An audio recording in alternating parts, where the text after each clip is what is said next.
Hey y'all, welcome to the 50% podcast. I am Katey Alka. I'm Abigail Rosenthal.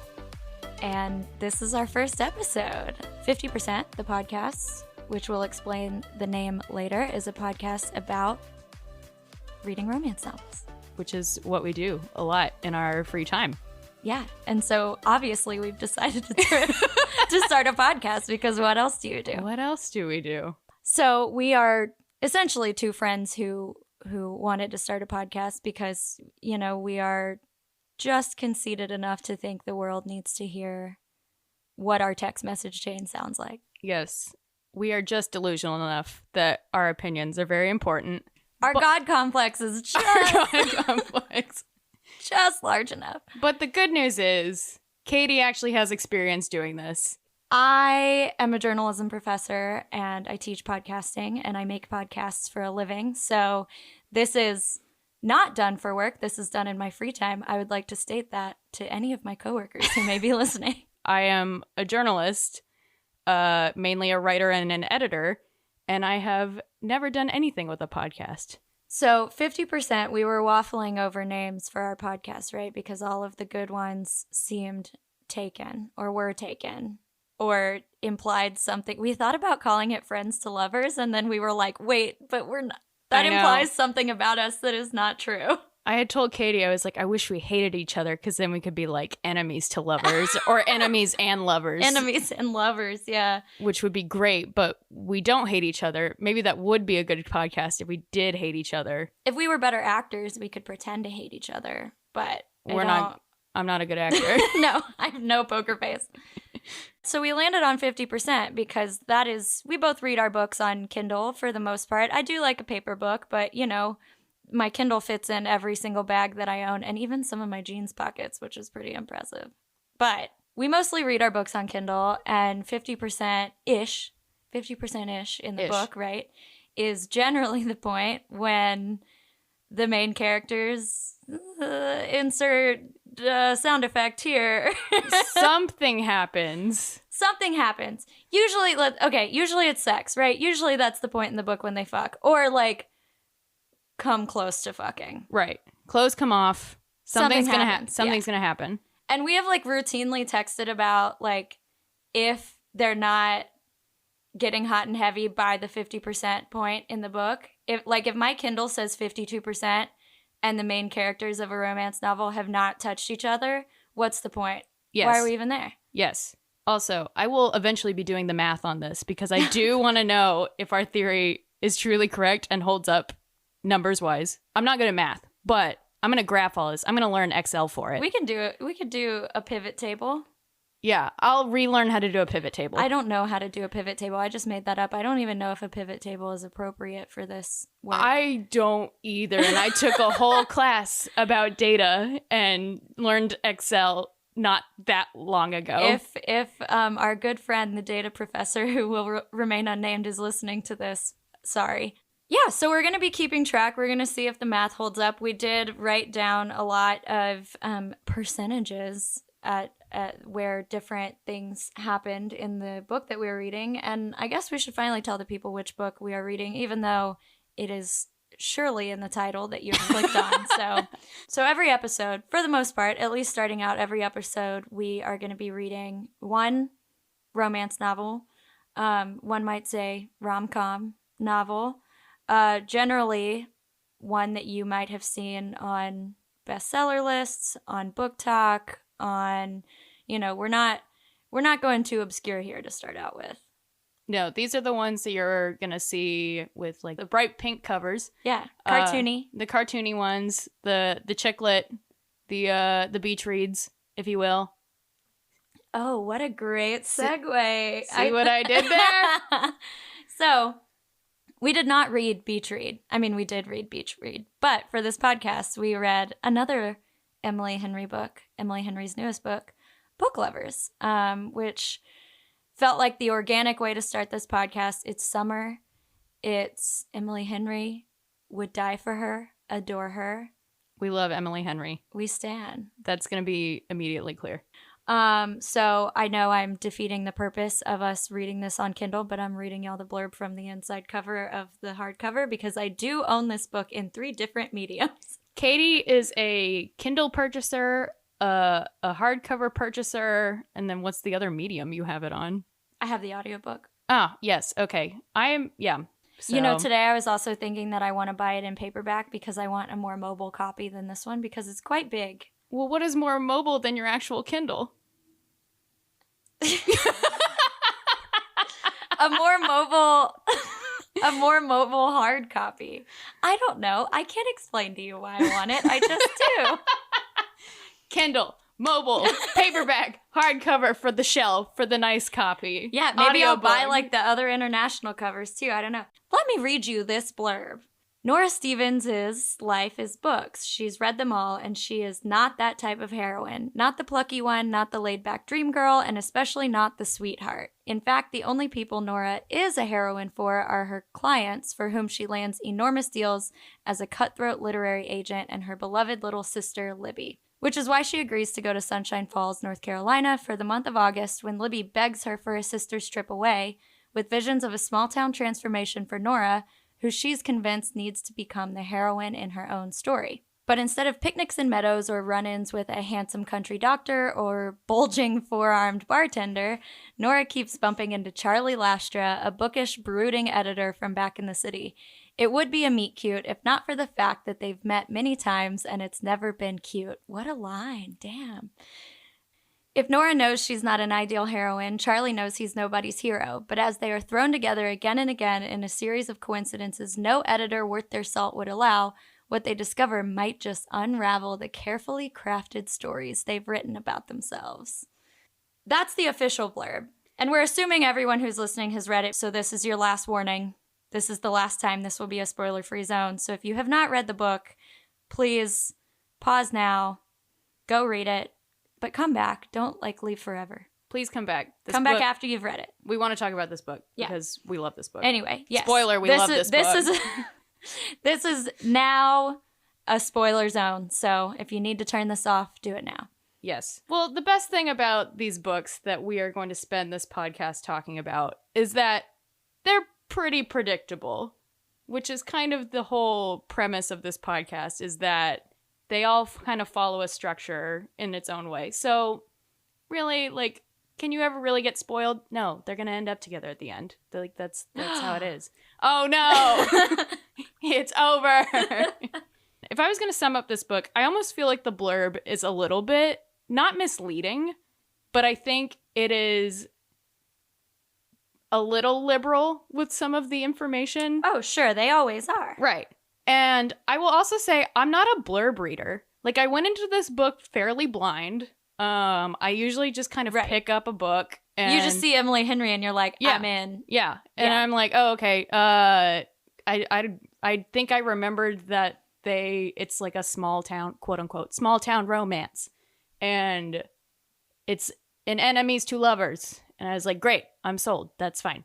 I don't need any other information. But I think what is interesting about this book is it is more sisterly.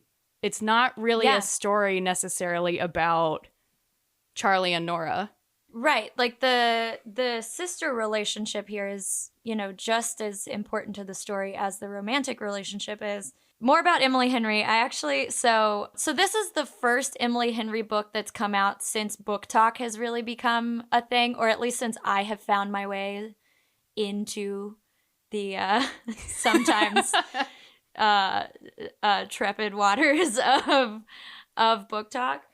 So I pre-ordered this book so that it arrived at my house the day that it came out, which was May 3rd, which is now a little over a month ago when we're recording this. And I didn't start reading it until later that weekend, because I bought a blow-up pool.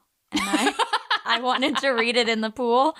I put a pool in my backyard. But I wasn't expecting it to be, I don't know why I wasn't thinking about it being big on Book Talk. But then it I don't know, maybe TikTok just knows. And, for the uninitiated, Book Talk is everyone who loves books on TikTok. Yes. And so, after I finished this book, every TikTok I saw was about this book. Did you find your way to that corner of TikTok? No, and I'm upset because the book talk I end up on is for genres I don't really read. Like fantasy. Fantasy. I'm not a big fantasy reader. And so I have not seen any Emily Henry book talks, which is frustrating to me. Let us change that. So the people, they love the book. So I saved a number of Emily Henry related TikToks. One of my favorite trends on TikTok is how people will just post like a quote from the book and then not say what the book is until the very end of the TikTok. And I'm like, tell me. And it's usually some like really smutty, like, like what a man is going to do to this woman. And I'm like, excuse me. But that was the first one I saw. So the first one I saw is, I will just play this for you, and I will. Oh, it's really funny. I almost feel a little nervous. Okay, so I'm going to play these TikToks for Abigail, and she is going to describe to you what is happening. Oh, okay. Listen, being told I love you is great, but has anyone ever said this to you? I'm a grown man, Nora. I can't buy my own Bigfoot erotica. Thank you very much. So the TikTok is a voice, like a sound, a woman lip syncing to a sound that says, listen, being told I love you is great, but has anyone ever said this to you? And then it is a line from the book about Bigfoot erotica. Which is so funny because I read this book twice. I read it the first time when it first came out, around the same time Katey did. I think I started a couple days before her. Mm-hmm. And then I reread it starting yesterday. I reread this book in 2 days. I hope everyone's impressed because I am not as fast of a reader. Yeah, that's normally not your bag. That's normally a Katey thing. Katey is a speed reader. I am not so much because I'm usually busy rewatching Gilmore Girls for the 15th time. Or MasterChef right now. So I reread this book, and when I was going back, I wasn't highlighting things the first time around. I had highlighted 2 things. One was, I'm a grown man, Nora. I can buy my own Bigfoot erotica. Oh, God, I love it. I was not expecting... There were so many things about this book that I was not expecting, but Bigfoot erotica sure was one of them. It was not on my bingo card for an Emily Henry book. And it was not just a mention. It was a theme. Anyway, wow. Okay, Bigfoot erotica. So that was TikTok erotica. Number 1. TikTok number 2. Wait, is this fucking play about us? So it was a woman reading Book Lovers, and the caption is Nora reading the first chapter of Dusty's book, and then it's the audio from Euphoria where Maddie goes, wait, is this fucking play about us? Okay, so the third TikTok I won't make you watch because I already told you about it. But the third TikTok is about the glory of Julia Whalen, and I know you are not necessarily an audiobook gal. I am very much an audiobook gal, but the people on Book Talk, they love how hot Julia Whalen, the Book Lovers' female narrator, makes Charlie Lastra sound. And what I am going to do... You're going to make me listen to it, right? Well, Julia Whalen has a TikTok. Oh! Our queen, Julia Whalen. She also wrote a romance novel, which is coming out very soon. And I have an advanced copy of it. So I'm looking forward to it. And it's about an audiobook narrator. I thought you were going to say Bigfoot. So Julia Whalen, our queen, responded to this TikTok because someone asked her, is there a sample of Just Charlie? And there is not, but she did it for us. So okay, wow. I will play this TikTok for you. Thank you. I have no idea where you'd find something like that. I mean, obviously the internet is a vast place, but I'll just do it for you. So his voice is described as gravel, as rough, as gruff, obviously. I'm not ready. But one thing that keeps coming back as a descriptor is hoarse. So he'll say things like, I have no intention of going easy on you, Nora. That legit gave me full body goosebumps. And that's a big deal because it's really hot in here because I had to turn the AC off so that we could record this podcast. I know. And I still have goosebumps. So let's talk about... Wait, we got to talk about the last TikTok. Oh, there's another one? Okay. The one that you already have seen, Okay. which we should just... And I think this is a great segue into us actually talking about this book. Yes. Because I think it is the most apt descriptor of the experience of reading this book. Unfortunately.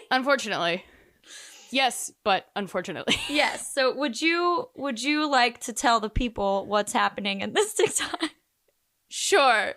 So it is a girl holding her copy of Book Lovers. She's holding her copy of Book Lovers, and it says POV, you asked to see my copy of Book Lovers. And she is slowly pulling the pages apart. And the audio goes... The implication, obviously, is there. If it was not obvious, this book is super hot.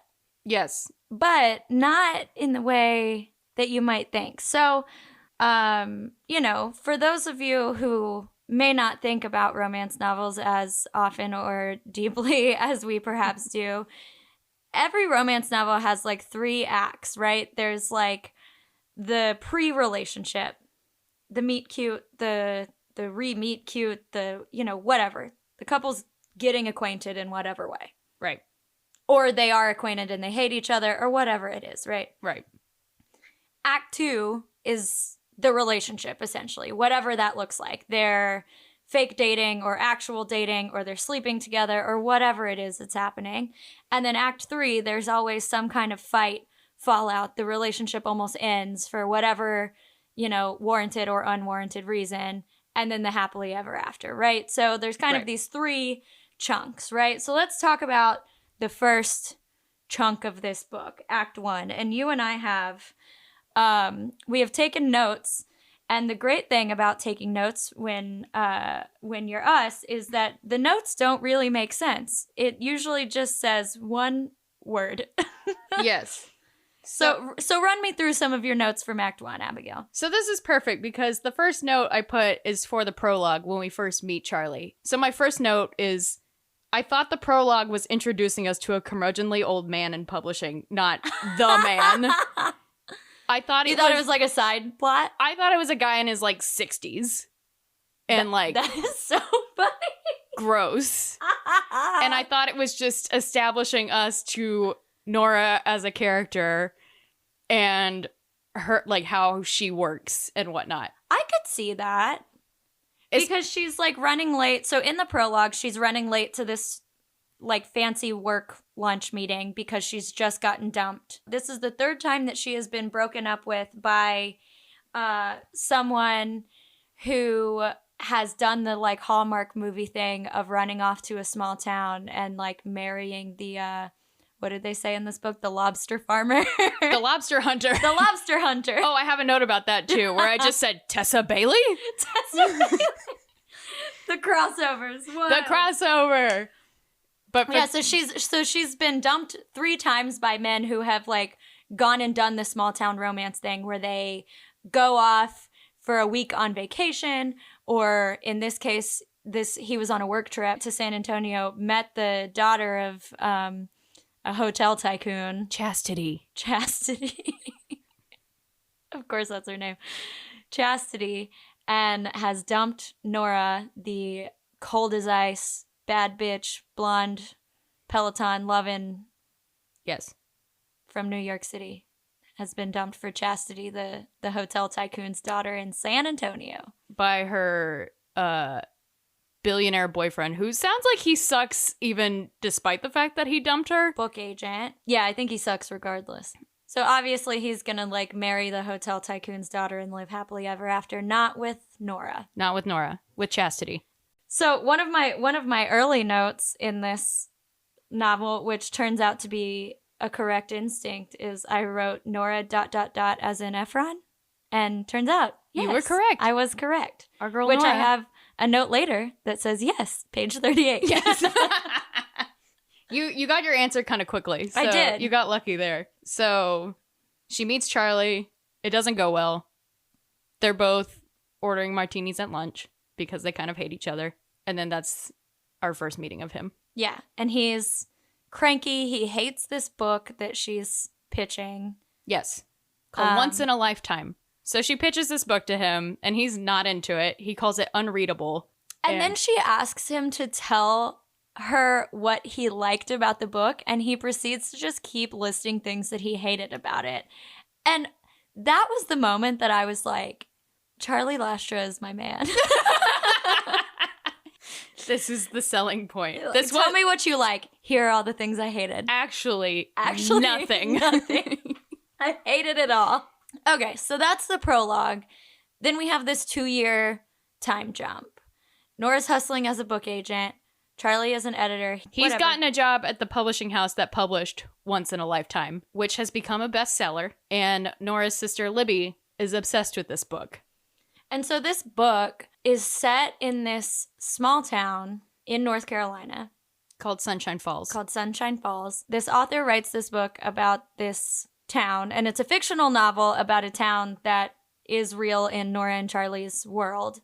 And Nora's sister is obsessed with this book.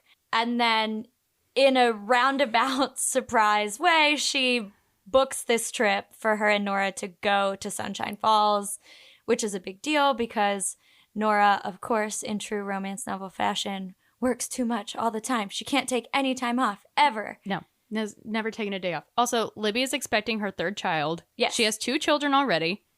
Libby is her younger sister. And somehow manages to book them a month-long trip in North Carolina, despite the fact that she has 2 children already. I have 0 children and I can't go anywhere for a month. No! Okay, so the other thing about this is that the week that this book came out, I was drunk in the bathtub. And I had started reading the book. So the book came out on a Tuesday, and this was a Friday night. And this was the day I had gotten my pool, my above ground blow up pool From Target. That I sat in all day and drank in all day. And I started reading the book that day, but then I had too many and I couldn't pay attention to the book anymore. And so I was in the bathtub, which, like, what else to do after being in the pool all day, which is get in another body of water. A different indoor body of water. A hot body of water. A hot body of water. And Abigail FaceTimes me, also drunk. I was at my apartment pool. And A real pool. A real pool. And I think drank an entire bottle of rosé. I don't quite remember. Yeah, you were lit. I was lit. So Abigail FaceTimes me, and this is like, again, I work at a university, so this was the last week of classes. It was the last day of classes, actually. And I had this really terrible week, and so I was just drunk in the bathtub, and I was really wanting to go on vacation. And I was like trying to convince Abigail to go on a road trip with me. And I had been drunk Googling in the bathtub places to go, like on a road trip. And I was like, I want to go drive along the Blue Ridge Parkway in North Carolina. And I didn't even know, I hadn't even gotten to the point in the book yet that we were going to North Carolina. But I like manifested this book. Somehow. And then later, they drive along the Blue Ridge Parkway. Yeah, so this was meant to be that we were supposed to. One thing about Emily Henry's books that I've noticed is there's always some sort of like underlying little mystery. Yeah. And so for this one, it's how did Libby and Nora's mother die? And which. Well, they know. We don't know. Yeah, we don't know. The readers don't know. The readers don't know. And it's obviously a big moment in both of their lives. And it represents this shift in both of them where Nora becomes the workaholic that she is. Right.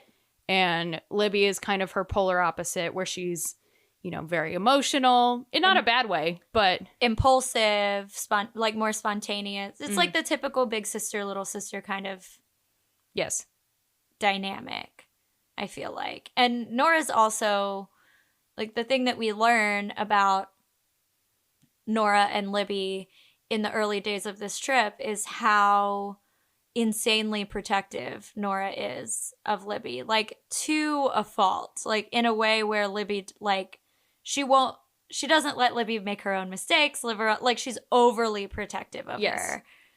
They're 4 years apart. So Nora was 20 when their mother died and Libby was 16. And so Nora basically has to raise Libby the last couple years of Libby's teenagehood, and it has made her, like Katie said, insanely protective.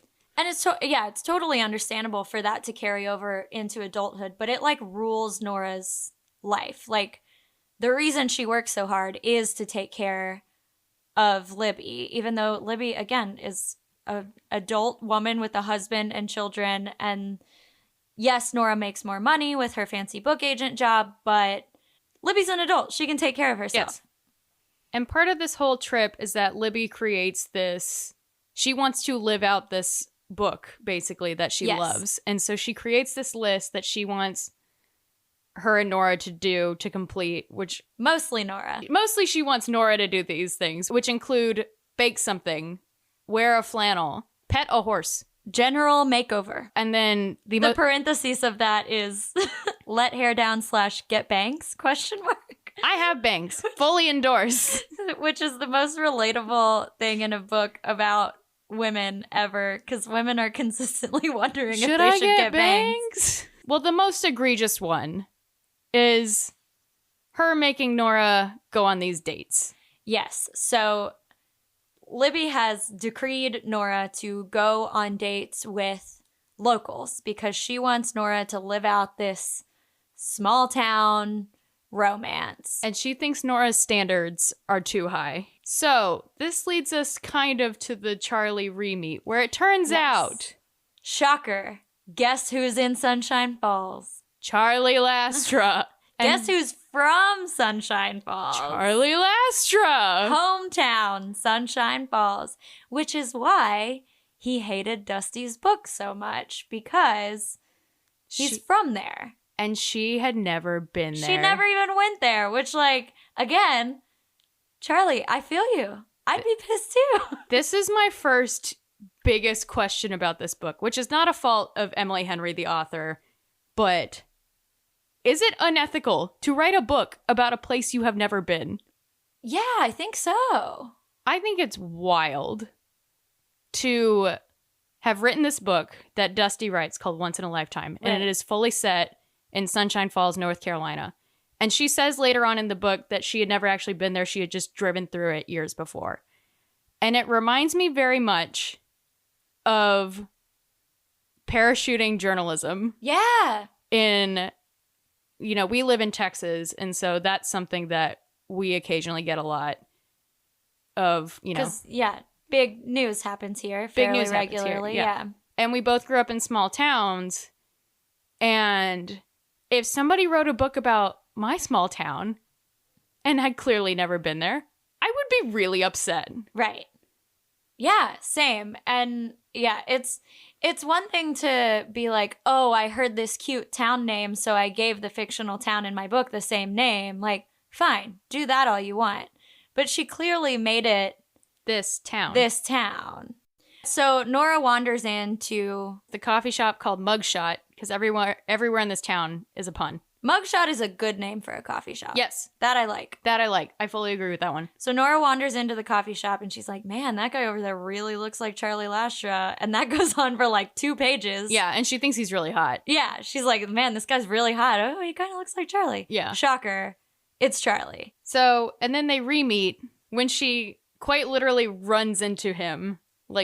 She full on falls on the floor after Of course. Yes, because that's what happens.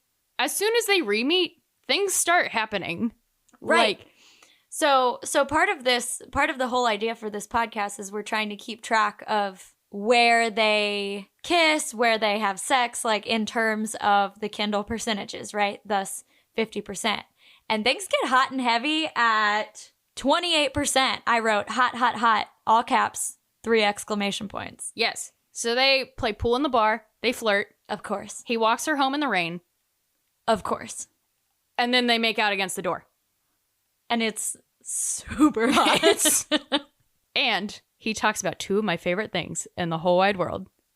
Pilot G2 pens and Delta cookies. Those the Biscoff things. Yes. Yeah. The Biscoff. I don't fly Delta very often, but when I do, I am so lit for those Delta cookies. They're so good. So in my notes, I have Pilot G2, and I fucking love those Delta cookies. Yeah, I have Pilot G2 with 5 exclamation points. So one of the things I wrote down is that Nora makes fun of the ways authors describe how men smell, because it's always stupid shit like, he smells like rain. And I'm like, no man I've ever met smells like rain. They all smell like Old Spice and like toothpaste. I wish they smelled like rain. I wish they smelled like rain. And then later, Charlie's scent is described as spicy and familiar. And there's so many meta moments throughout this book where like Nora's like making fun of, or Abigail's showing me a note that just says this book is meta. With like 3 underlines. Yeah, there's so many moments where it's like Nora will like make fun of something about books or authors or whatever, and then it happens in the book, and it's just also like purposeful and deliberate. And so she's making fun of how authors describe scents, and then she's saying that Charlie's scent is spicy. Yes. Yes. But it's spicy and familiar because they wear the same cologne. Exactly. Which is called Book. Yes. And so then the next day she goes to Charlie's family bookstore where he works. Obviously. While he's also editing for his fancy New York job. But right now he's in Sunshine Falls. And he tells her that he wants to edit Dusty's new book because Dusty's usual editor just had her baby unexpectedly. And so Charlie wants it. And Nora says, fine, but I have to have your notes go through me because Dusty is very sensitive and needs a lot of compliments. Yeah, so while Nora is on this supposed vacation, Dusty is calling her at like all hours of the day and night, like just constantly needs reassurance. Yes, well, she's working on this new book called Frigid. So while she's also re-meeting Charlie, she gets the first pages of Dusty's new book. And Dusty writes the book about her. She's describing this character that's this like cold, no feelings. And her name is Nadine Winters. And Nora is distraught that everyone thinks, that they call her the shark. The shark, yeah. They call her the shark. And that everyone thinks she's this cold-blooded killer with no feelings. So Charlie reads the pages about Nadine Winters it's really Nora. But he loves them and he wants to edit this book because Dusty's usual editor is gone. And Nora says, okay, fine, but I have to do it with you because Dusty's very sensitive and you're an asshole. So, of course, now these two are working together. Yes. And so the major conflict in this relationship is that they work together, really. Really, that's it. And that kind of goes out the window a little bit quickly. What I really love about this romance is it moves quickly. Yeah, you don't have to... I like a slow burn, but sometimes I'm like, fucking get to it, guys. This is not how it would happen in real life. Like, you guys would have your hands on each other the first night. Yes. You just would. Like, it takes them a while to actually have sex, but, like, the very next day after they go make out, like, Nora shows up at the bookstore and is like, you're the one who made out with me in a rainstorm, or whatever. And they just keep flirting back and forth pretty consistently through the whole book and very like openly. Like once they fully come out with it and say, no, we're really into each other. Like that's it. Then they just like lean into it. But I want to take a pause and talk about Libby. Yes. I have a younger sister. My younger sister and I are 18 months apart. So closer together than Libby and Nora. I see a lot of ourselves in Libby and Nora. Really? I do. So I reread both of Emily Henry's other books in between my first and my second reads of Book Lovers. And when I went into it, I was like, I want to find out which Emily Henry heroine I am. I'm fully like Nora in my perspective. I'm very protective of my younger sister. I'm not super like outwardly emotional. I'm pretty like by the book, I feel like. I was seeing a lot of myself in Nora and I was seeing a lot of my sister in Libby. My sister's an artist, so like all of this tracks. And so it was really kind of weird to read a relationship in this rom-com that is more of a different aspect of my life in relationships.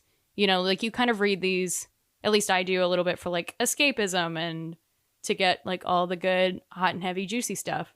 And then it was like, oh shit, there's like sisterly and mom stuff in here.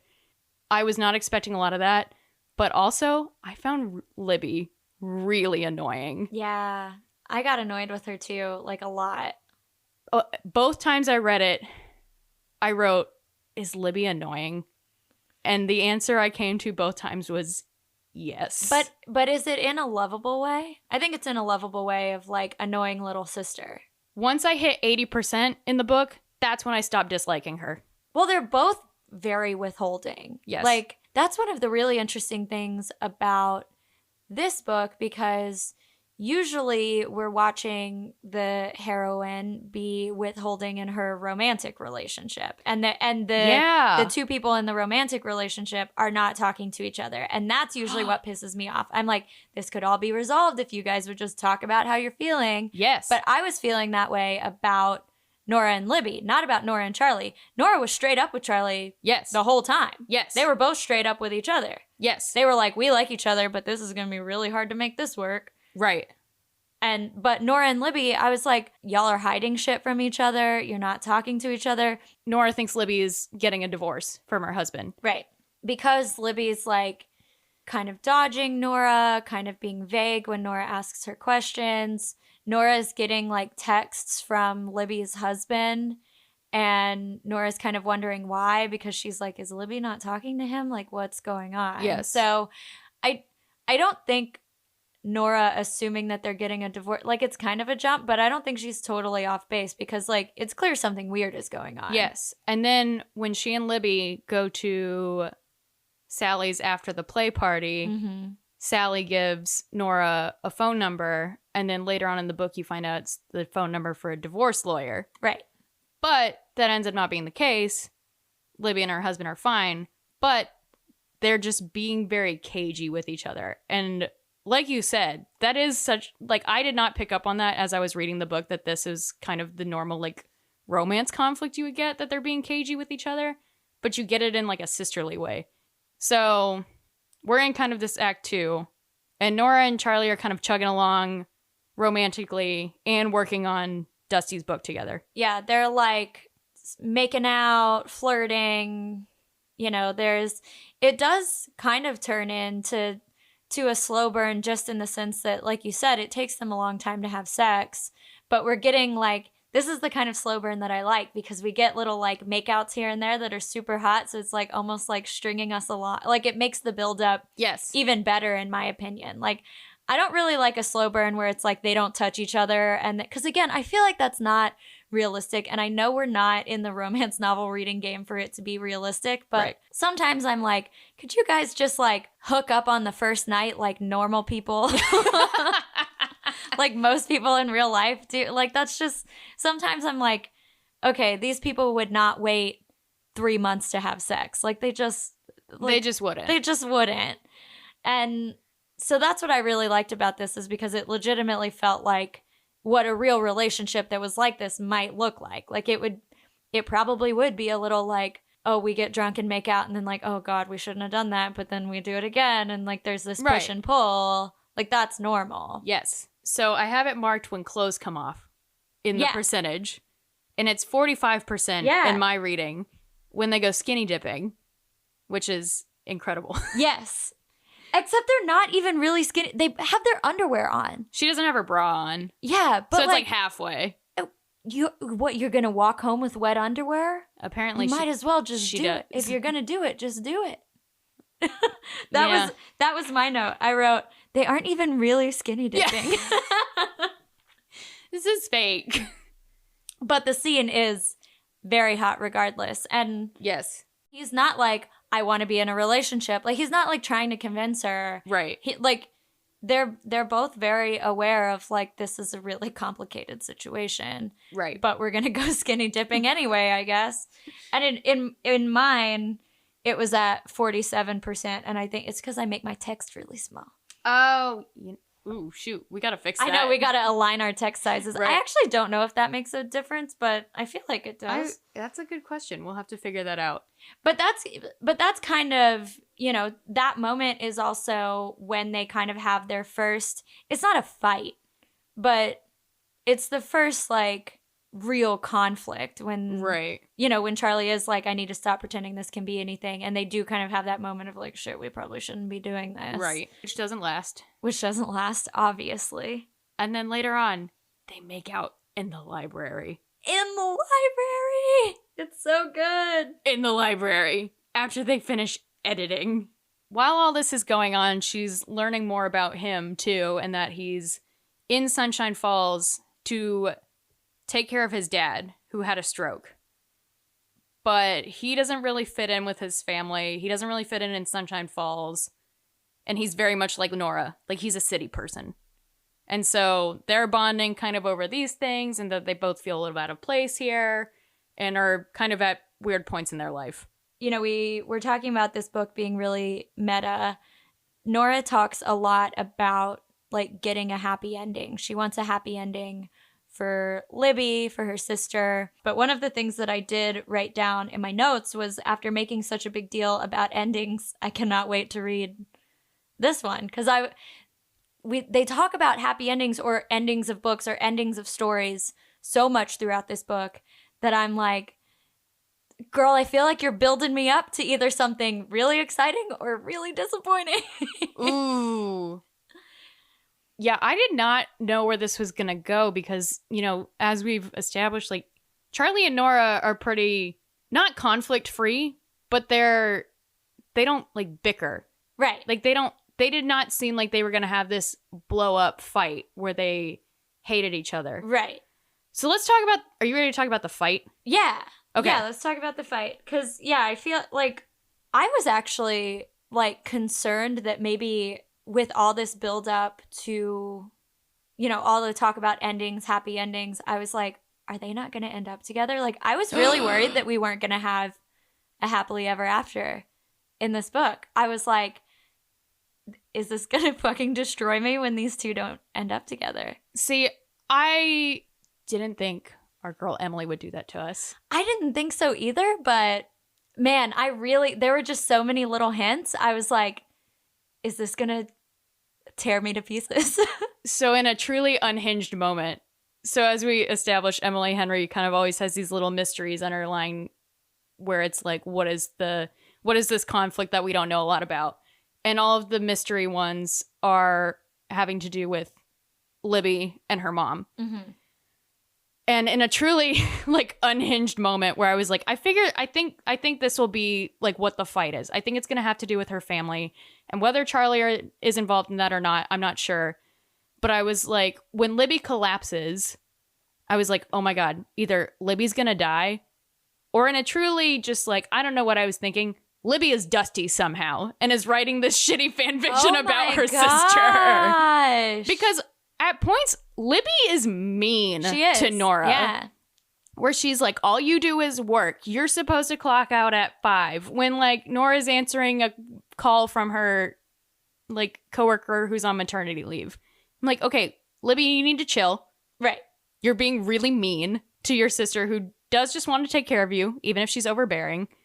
Yeah, where did I write it? Well, I thought the obvious conflict was going to be, I mean, the obvious conflict, the like fight that was going to end, quote unquote, end this relationship, right, was like just Charlie and Nora fighting over like, I have to go back to New York, I have to stay here. Like that, if this were like an obvious book, that would have been the fight. The major conflict. Yeah, and it is a conflict, but the major conflict and the major fight ends up being that Libby is moving to Sunshine Falls. Right. And this is like what brought this whole trip on. Is this whole list that Libby wanted to make Nora do, which this is when I got less annoyed with her. But leading up to it, I did not like Libby at all. This really frustrated me. But then I was like, okay, I kind of get it. She wanted to sell Nora on Sunshine Falls. So Nora would want to go to Sunshine Falls also. So that's the big secret that Libby has been keeping. That's why she's been so withholding, is because she's moving here and she hasn't told her sister that. And that's the big fight, is Libby takes Nora to the house that she and her husband bought, and Nora's like, what is this? And Libby's like, it's our house. We close this week. Right. And so Nora freaks. Yes. And it's interesting because, yeah, you're expecting the conflict to be in the relationship.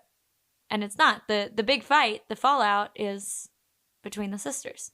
And part of the fallout, too, that I find really interesting about this book is that Nora realizes that Libby does not have the same memories of their mother. Right. The way that Nora does. Like, Nora, throughout the book, really talks about her mother as this, like, magical person who made growing up in New York so incredible, and she was really emotional and always getting dumped, and, you know, they didn't have a lot of money, but they were happy. And Libby does not necessarily remember it that way. Where Libby obviously loved their mother also, but at one point she's like, no, Mom put way too much pressure on you and forgot that you weren't an adult. And Libby's right. Their mom sucks, kind of.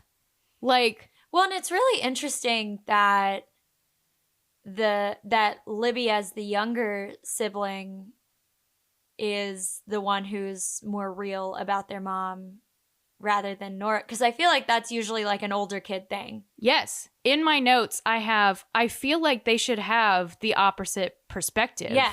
Like, Nora should be the one who's like, this was too hard or whatever. Or who resents her mom. And I don't know if resent is the right word, because I don't know if either of them fully resent her. Right. But Libby is the one like, no, remember when Mom broke down in the bodega because she couldn't afford that extra lime?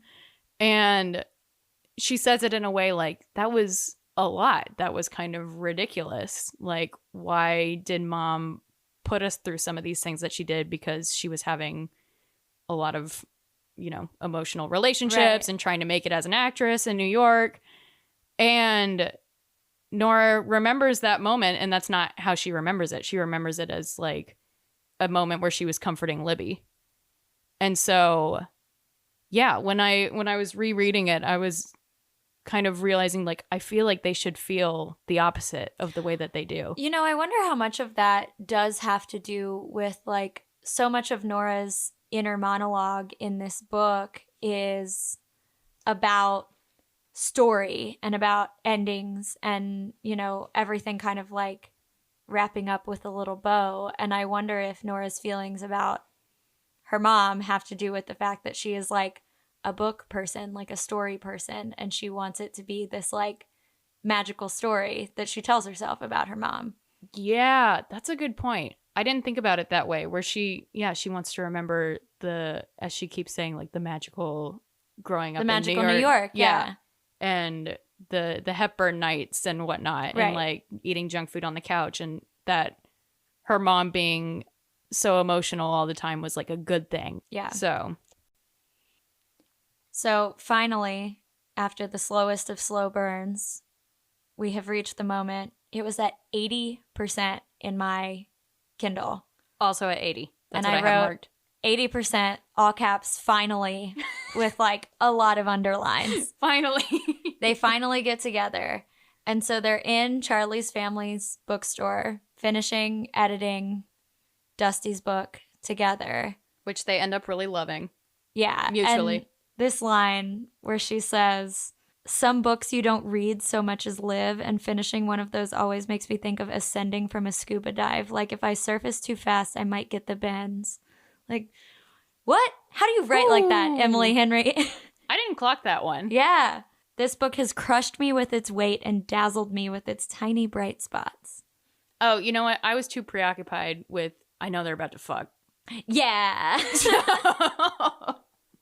Yeah, I actually didn't highlight that part in my Kindle. I just found it just now as I was looking through it, because this was the point in my Kindle. I was like, next page. So I feel like we have to talk about the thing about them finishing the book that we have not talked about yet, is that Nora, when she reads books, she reads the last page first, which for me is deeply unhinged. Yes. I don't know how she makes that make sense. I think, you know, we've been talking a lot about how much Nora talks about endings. And so like, I think she just has this like little anxiety brain that she needs to know everything's gonna be okay, even in the books that she reads. And so them finishing the book together is really interesting to me because she can't just flip forward and figure out what happened. So she like gets to experience the ending there with Charlie together in the way that a reader should experience the ending of a book, which is after having read all of it. Yes. Oh my goodness. I didn't clock that. And then they do it. And then they do it. In the bookstore. And it's raining outside, and they've got a fireplace, and they got the fire going, and they finally do it at 80%. And they have this, like, there's this moment where Nora comes to Charlie and is like, look, if you don't want to date me right now, that's cool, but I like you. I love Nora. I know. I love Nora in this moment. We love a woman who says what she wants. I love Nora in this moment. I get so happy when there is which as we established, does not come up often enough, where they don't just tell each other things. But Nora is not like that. She's very straightforward. She's like, I don't really know what's happening here, but I know that I like you. So do you want to? So nice. You want to do it on the bookstore couch? So let's fuck on this couch.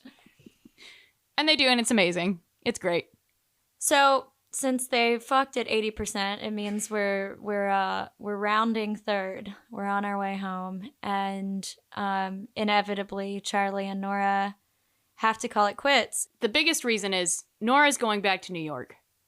Yeah. And Charlie has to stay in Sunshine Falls, and he's quitting his editor job. And he is basically telling them to hire Nora instead. Which... Does it work like that? I mean, also, wouldn't you be pissed if this guy you were fucking just, like, put you up for this job without telling you? I'd be like, what the hell, man? What if I don't want it? But she clearly does want it. But she does, yeah. And she's really good at it through the book. So, in this case, I'm going to say, this is fine. Another piece of this, too, is, like, Nora is... She has to go back to New York, but now that she knows that Libby is moving to Sunshine Falls, she's like not as jazzed about going back to New York because so much of her like serious anxiety comes from being away from Libby, because we learn that this previous breakup with this man that she's been alluding to, it happened because she was away when her mom died. Yes. She wasn't with Libby.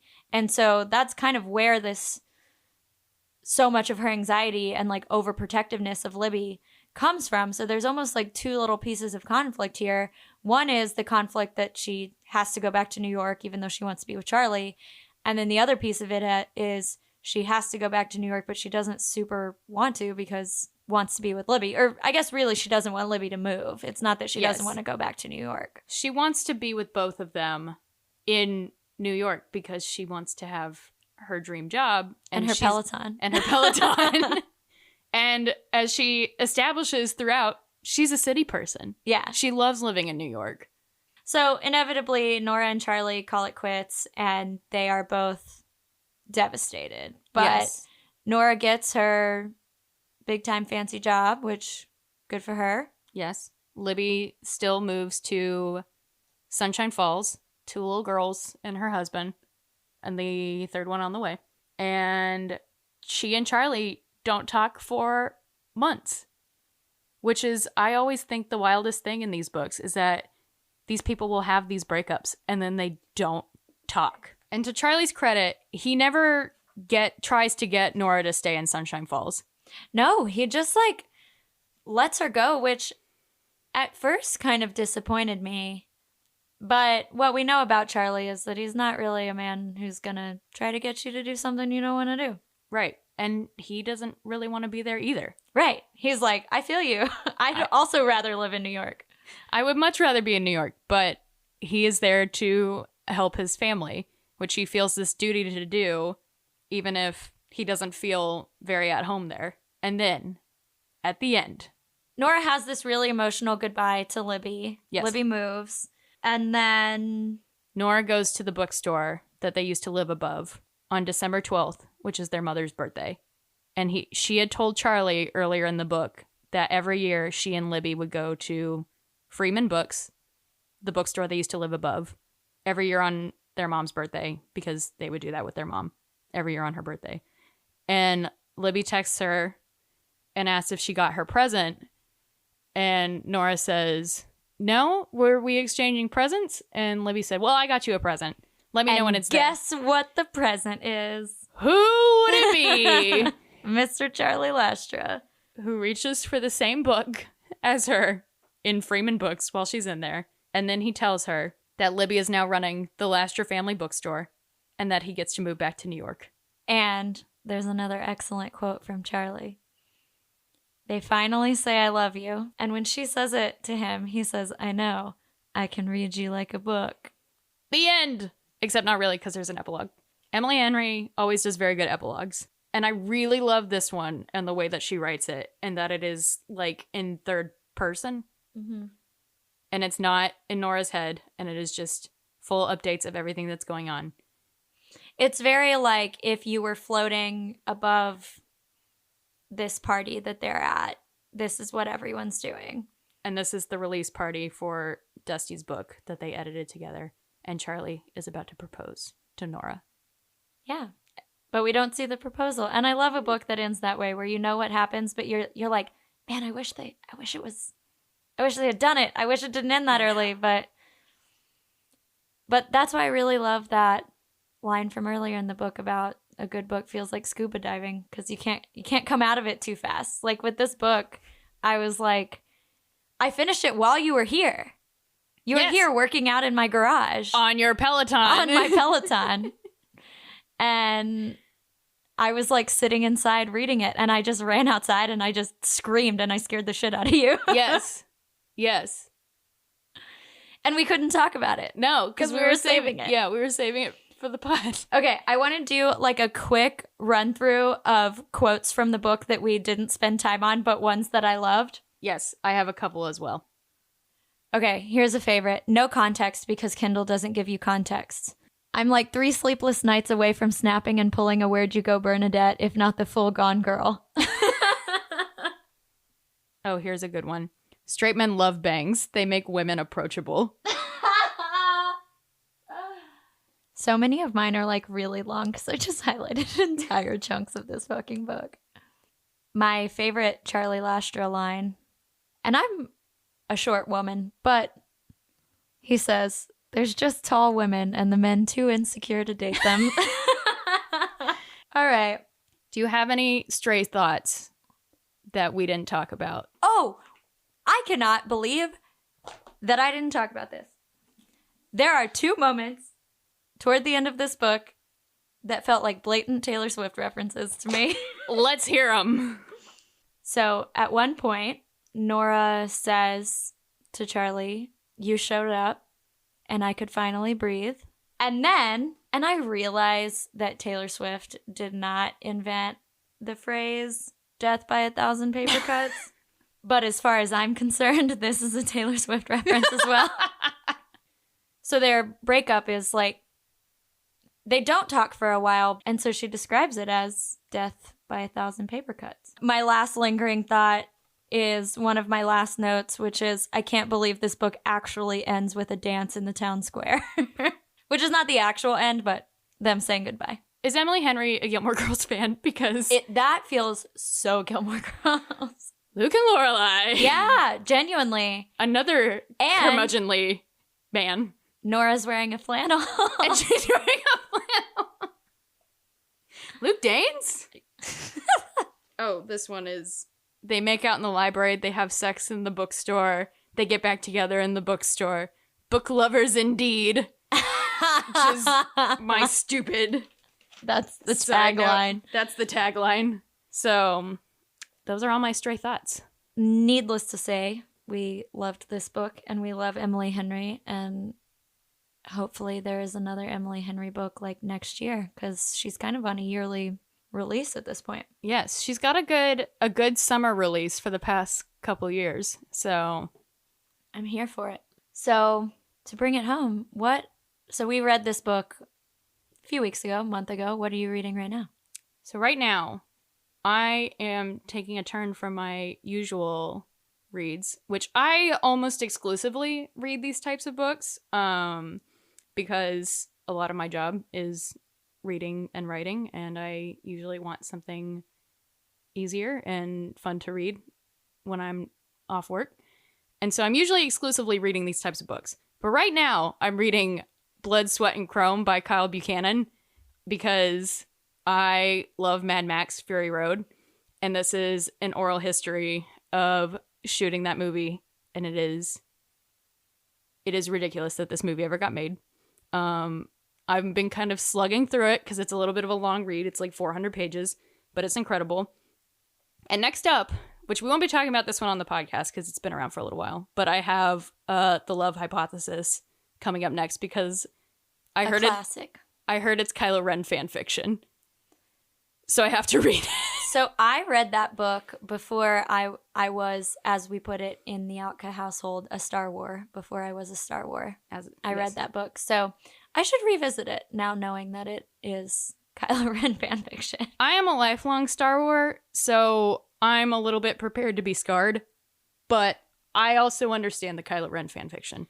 I don't recall it being blatant, but I did not have the knowledge that it was the fan fiction in my head, so it's possible that might change the entire thing. Also, I don't know. This is also information I got from Book Talk, so unconfirmed. Yeah. I also read that book like right when it came out, which feels like a long time ago. At least in terms of how many books I read. It was a very long time ago. Katey reads like 15 books a month? Yeah, something like that. Yeah. I average maybe about 4. I am a speed reader. Katey is a speed reader. I am not. Katey, what are you reading? I am between, well, I'm not between books. I'm kind of like halfway reading a few, but I finished several books just over the weekend. But the one that I just finished was Part of Your World by Abby Jimenez, which I just can't stop thinking about this book. It's a rom-com. It's a small town romance. It feels very spiritually similar to Book Lovers. And I liked it so much. I read it in one sitting, for one thing. Like 4 hours on the couch, did not move, did not eat, did not do anything. It was one of those things where you look up from your Kindle and the sun has gone down. Yes. And you're like, it's very dark in here. I've only done that once with a book, and it was The Road by Cormac McCarthy. Well, so very different not vibes. spiritually similar. Not spiritually to Part similar. of Your World by Abby Jimenez. Great book. Yeah. Not a rom-com. Not a rom-com. But that book was very good. But our next book for this podcast is another one of our all-time faves, one Tessa Bailey, who has written what the blurb calls a spicy murder mystery, which I am like, all right, girlfriend, let's see what this is about.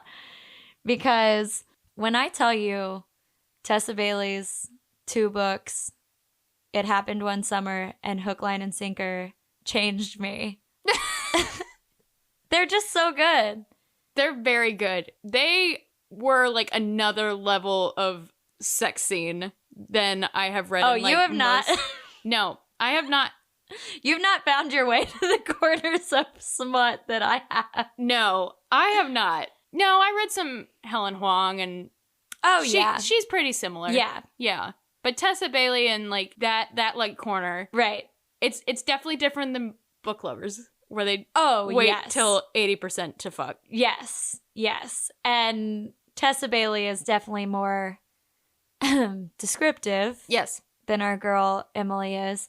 So I am deeply interested in this spicy murder mystery set in Cape Cod. It just came out this month. It's called My Killer Vacation, which is a great name. Yes. It'll be the next episode, and this is the Amazon blurb. It was supposed to be a relaxing vacation in sweet, sunny Cape Cod, just me and my beloved brother. But discovering a corpse in our rental house really throws a wrench into our tanning schedule. Now a rude, crude bounty hunter has arrived on the back of his motorcycle to catch the killer and refuses to believe I can be helpful despite countless hours of true crime podcast listening. Not to mention a fulfilling teaching career of wrangling second graders.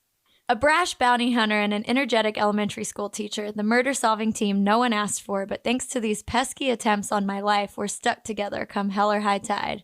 I'm just here to do a job. We're the bounty hunter now. I'm just here to do a job, not babysit an amateur sleuth, although it's becoming less and less of a hardship to have her around. Sure, she's stubborn, distracting, and can't stay out of harm's way. She's also brave and beautiful and reminds me of the home I left behind 3 years ago. Intrigue. In other words, the painful hunger and protectiveness she is waking up in me is a threat to my peace of mind. Before I sink any deeper into this dangerous attraction, I need to solve this murder and get back on the road.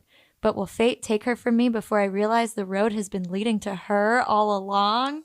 So this has been the first episode. Thank you for listening. We hope you had as much fun reading this book as we did, and we hope you'll keep coming back. And if you like this podcast, you can rate and review us on Apple Podcasts. And you can find us anywhere you get your podcasts.